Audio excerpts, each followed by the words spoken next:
Olá pessoal, na nossa aula do dia de hoje nós vamos discutir aí a recente queda do IDH brasileiro em 19 posições dentro da América Latina. Vamos tentar entender por que isso ocorre. Então vamos lá. A primeira questão, pessoal, que nós temos que ter clareza é que há uma diferença fundamental entre crescimento econômico e desenvolvimento econômico. No passado, nós acreditávamos que o simples fato de nós termos um crescimento econômico, que representa aí o crescimento do PIB, do Produto Interno Bruto, da soma de todos os bens e serviços finais produzidos internamente pela nossa economia durante um determinado período de tempo, seria suficiente para garantir melhoria de qualidade de vida para a maioria da nossa população. Isso não é verdade, infelizmente. O que aconteceu é que o Brasil teve crescimento econômico. Hoje, o Brasil está entre as 10 maiores economias do mundo. No entanto, esse crescimento econômico não foi traduzido em melhoria da qualidade de vida de forma substancial, na velocidade e na qualidade que nós desejamos, para a maioria da população. E a pergunta é, por quê?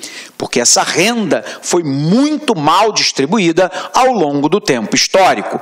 Nós tínhamos uma tese que foi atribuída ao ex-ministro do regime militar, Antônio Delfim Neto, de que, na verdade, era preciso primeiro fazer crescer o bolo, que é o PIB, para então dividi-lo. O problema é que o bolo cresceu e ele não foi dividido. Nós temos hoje uma das maiores concentrações de renda de todo o mundo. Dito isso, a grande questão é, o que eu quero então? O que nós desejamos é o desenvolvimento econômico, porque desenvolvimento econômico pressupõe crescimento econômico, porém com uma distribuição mais equitativa, mais igualitária, socialmente justa da renda. E sendo assim, o segundo problema é como é que eu mensuro esse desenvolvimento. Então vamos colocar aqui no quadro para você. A primeira questão, então, é que quando nós falamos de crescimento econômico, ele é diferente de desenvolvimento econômico.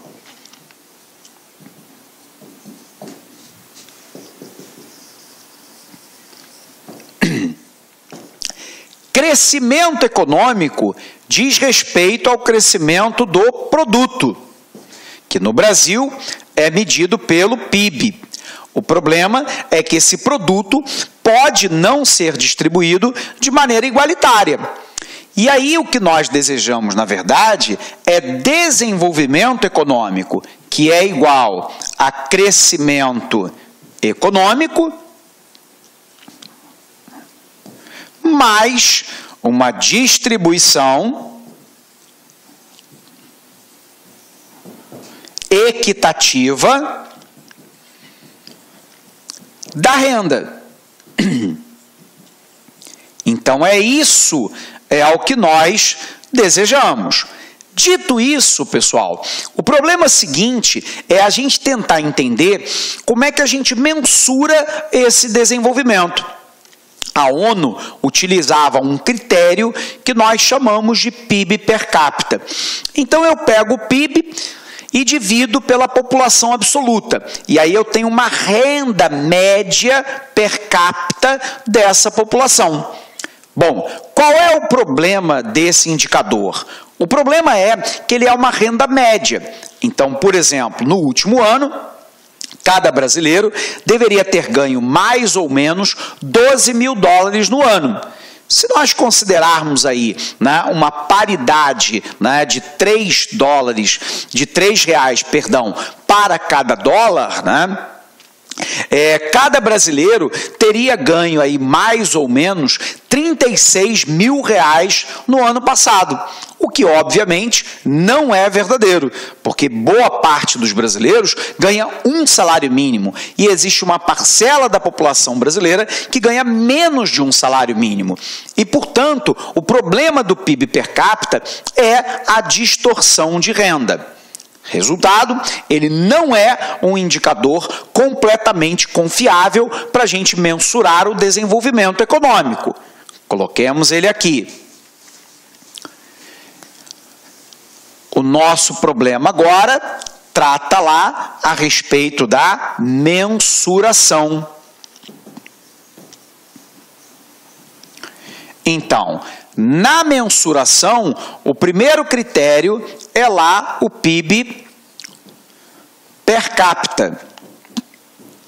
O PIB per capita, ele é igual ao PIB dividido lá pela população absoluta. Ou seja, a quantidade efetiva de habitantes num determinado momento.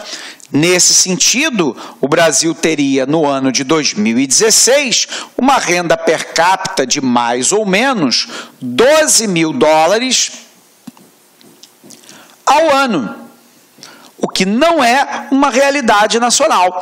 Por que não é uma realidade nacional? Porque eu tenho uma má distribuição de renda. Então, você tem alguns que terão uma renda muito superior a $12.000 ao ano, ou R$36.000 numa paridade 3:1, e existem pessoas que vão ganhar muito menos que isso. Sendo que esse indicador não é o mais adequado, porque ele implica um problema, que é a distorção na distribuição da renda. Nós tivemos um economista indiano, ganhador do Nobel de Economia, chamado Amartya Sen, que vai desenvolver um trabalho que vai criar o chamado IDH, o Índice de Desenvolvimento Humano. E esse indicador é que é o mais confiável no momento atual. Então, o Amartya Sen cria lá o famoso IDH, o nosso Índice de Desenvolvimento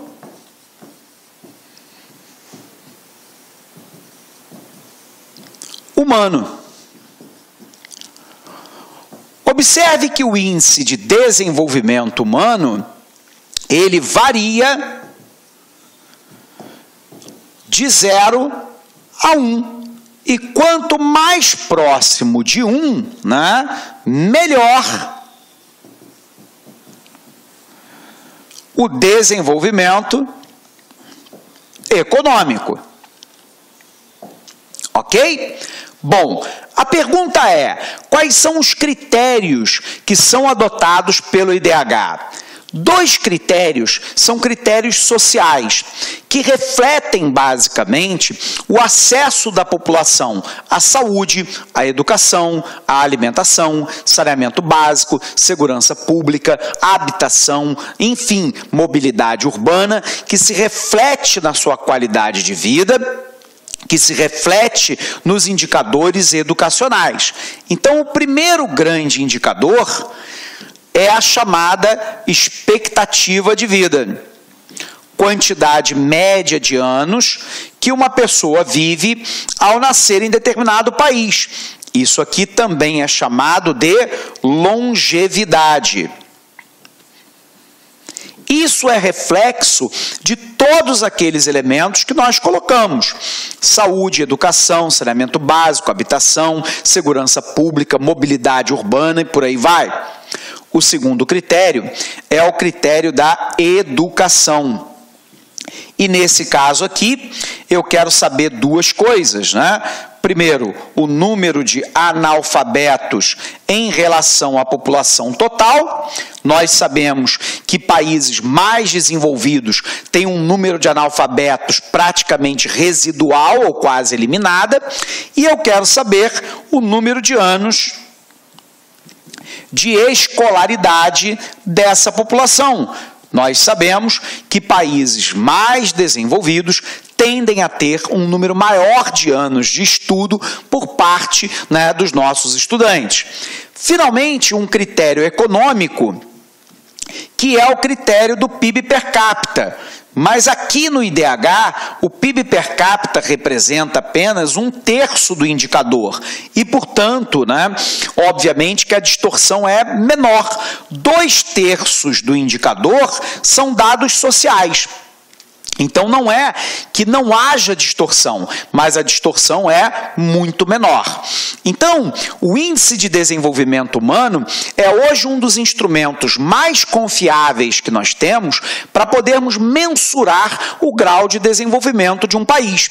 Se baseia lá na Olá, meus amigos! E aí, gostou da aula do professor? Grande professor top de linha. Desculpa intrometer no seu vídeo, mas eu tenho que fazer isso. Olha, se você quer continuar assistindo esse vídeo, aliás, você quer fazer o curso completaço, SAP 2017, Secretaria de Administração Penitenciária, um curso super atualizado, competitivo, com mais de 150 videoaulas disponíveis para vocês, com o Personal Coach, que é o sistema, é o estudo em regime de metas. Todos os dias você vai ter uma meta de estudos até a véspera da prova.